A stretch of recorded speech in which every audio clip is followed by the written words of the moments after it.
इस पाठ में हम तृतीय विभक्ति का प्रयोग करना सीखेंगे और तृतीय विभक्ति का रूप कैसा दिखता है उसकी पहचान करना सीखेंगे। इदम नगरस्य उद्यानम अस्ति, यह नगर का उद्यान है। उद्यानम अतीव सुंदरम अस्ति, उद्यान बहुत सुंदर है। अत्र पादपाः लताः च सन्ति, यहाँ पौधे और लताएं हैं। उद्याने क्षेत्रम अपि अस्ति, उद्यान में मैदान भी है। क्षेत्रे बालकाः कन्दुकेन खेलन्ति, यहाँ ध्यान से देखेंगे कन्दुकेन, यहाँ तृतीय विभक्ति है, एन लगा हुआ है, कंदुक होता है गेंद।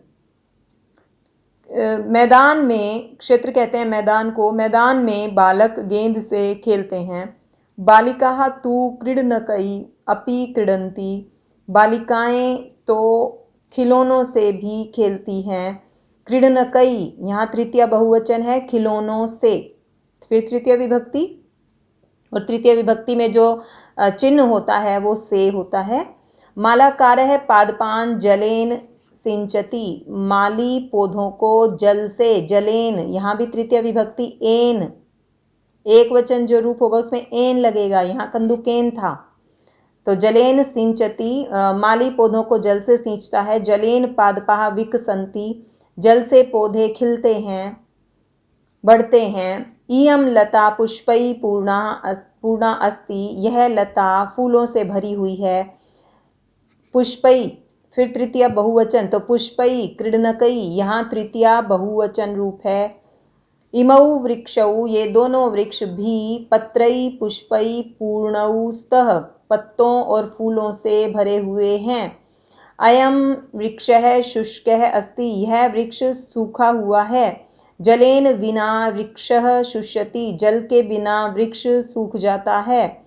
पत्रै रहितः पादपः कुरूपः भवति, पत्तों से रहित, पत्रै यहाँ तृतीय बहुवचन है, पत्तों से रहित पौधे कुरूपः भवति, पत्तों से रहित पौधा जो है वो कुरूप होता है, वो सुंदर नहीं दिखता है। सरोवरः कमलै सुंदरः भवति, जो सरोवर है वो कमलों से सुंदर होता है। कमलै तृतीय बहुवचन। वयम मित्रै सह उद्याने भ्रमामः, हम मित्रों के साथ उद्यान में घूमते हैं। शोभा यानेन उद्यानम गच्छति, शोभा बस से उद्यान में जाती है, तो यानेन यहाँ तृतीय एक वचन। रमेशः चरणाभ्याम उद्यानम गच्छति, रमेश दोनों पैरों से यानी चल कर उद्यान जाता है। चरणाभ्याम यहाँ द्विवचन है, तृतीय विभक्ति। खगाः अत्र मधुर स्वरेण कूजन्ति, मधुर स्वरेण तृतीय एक वचन, मधुर स्वर से, जो पक्षी हैं वो यहाँ मधुर स्वर से कूजते हैं यानी कूकते हैं, आवाज़ करते हैं। बालकाः खगान पश्यन्ति, बालक पक्षियों को देखते हैं। बालिके उत्साहेन परस्परम खेलतः, जो बालिकाएं हैं वो उत्साह से आपस में खेलती हैं, यानी दो बालिकाओं की बात हो रही है यहाँ पे। खगान पक्षियों को, उत्साहेन तृतीय एक वचन। तो इस पाठ में हमने जो है तृतीय विभक्ति का अर्थ, उसको पहचानना और उसका प्रयोग करना सीखा। अब यहाँ हम कुछ शब्दों, पुल्लिंग, स्त्रीलिंग और नपुंसकलिंग कुछ शब्द हैं, उनके तृतीय विभक्ति में उनका प्रयोग, ये उनका उन शब्दों के रूप हम देखते हैं एक वचन, द्विवचन और बहुवचन में। पुल्लिंग शब्द हैं अश्व, वृक्ष, पाठ, तो इनका तृतीय विभक्ति का रूप देखते हैं। अश्व से अश्वेन, अश्वाभ्याम, अश्वई।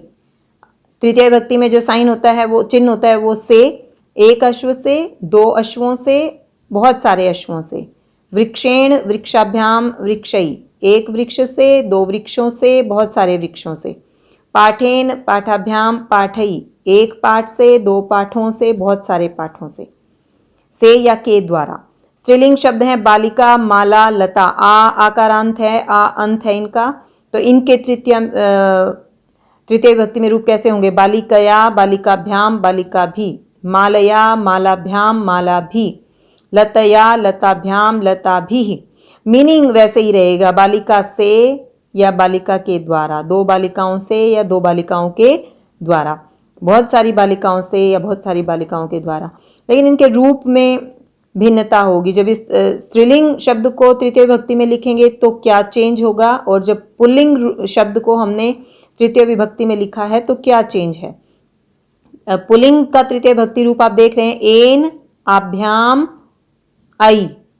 स्त्रीलिंग में जब देखते हैं तो एन नहीं है, अया, कया देख रहे हैं ना, अया, या है, भ्याम ऐसे ही है, लेकिन इसमें आई है अंत में और इसमें आ भी ही। हर शब्द में आप देख रहे हैं माला भी ही, लता भी ही, तो आ भी अंत है। नपुंसकलिंग रूप जो है वो जो है पुल्लिंग शब्दों की तरह ही होंगे। पत्रेण पत्राभ्याम पत्रई, वनेन वनाभ्याम वनई, ये वनाभ्याम है, ऊपर एक ही मात्रा गलत प्रिंट में आई हुई है। फलेन फलाभ्याम फलई, तो फल इसका मीनिंग करेंगे तो एक फल से या एक फल के द्वारा, दो फलों से या दो फलों के द्वारा, बहुत सारे फलों से या बहुत सारे फलों के द्वारा। अब इस एक्सरसाइज को देखते हैं। प्रदत्त वाक्येभ्यः तृतीया युक्त पदानि चित्वा लिखत। यहाँ से हमें क्या करना है, इन वाक्यों में तृतीया विभक्ति जहाँ है उस शब्द को हमें अलग करना है, उस शब्द को यहाँ से चुनकर यहाँ लिखना है। तो पहला देखते हैं, क भाग भिक्षुकः दंडेन चलती। भिक्षुक जो है वो डंडे से चलता है, डंडे के सहारे चलता है, तो दंडेन यहाँ तृतीय विभक्ति है इस शब्द में, तो इसको हम अलग कर देंगे। प्रधानाध्यापकः शिक्षकेन सह गच्छति, प्रधानाध्यापक शिक्षक के साथ जाता है, तो शिक्षकेन, दंडेन, यहाँ शिक्षकेन में तृतीय विभक्ति है, इसको अलग कर देंगे। गजः चरणई, चलती, हाथी पैरों से चलता है, चरणई, तो हाथी के कितने पैर होते हैं, 4, तो यहाँ चरणई बहुवचन लिखा हुआ है, इसलिए 2 से ज़्यादा होते ही बहुवचन शब्द। चरणई तृतीय विभक्ति बहुवचन है, इसको अलग कर देंगे। सरोवरः जलेन पूरितः अस्ति, सरोवर जल से भरा हुआ है, यहाँ तृतीय विभक्ति क्या है, जलेन, तो पहचानना है हमें तृतीय विभक्ति का रूप। दंडेन, शिक्षकेन, ये तृतीय एक वचन में है, जलेन तृतीय एक वचन में है, चरणई तृतीय बहुवचन में है। ठीक है, तो यहाँ जलेन शब्द है तृतीय विभक्ति, इसको अलग करेंगे। ज्ञानेन रहितस्य मानः न भवति, ज्ञान से जो रहित है उसका मान, उसका सम्मान नहीं होता है, तो यहाँ तृतीय विभक्ति किस शब्द में है, ज्ञानेन, ज्ञान से, तो तृतीय विभक्ति का जो चिन्ह है वो से होता है, ये भी हमें याद रखना है, और वैसे ही मीनिंग होगा, और मीनिंग से हम एकदम से इसको पहचान सकते हैं।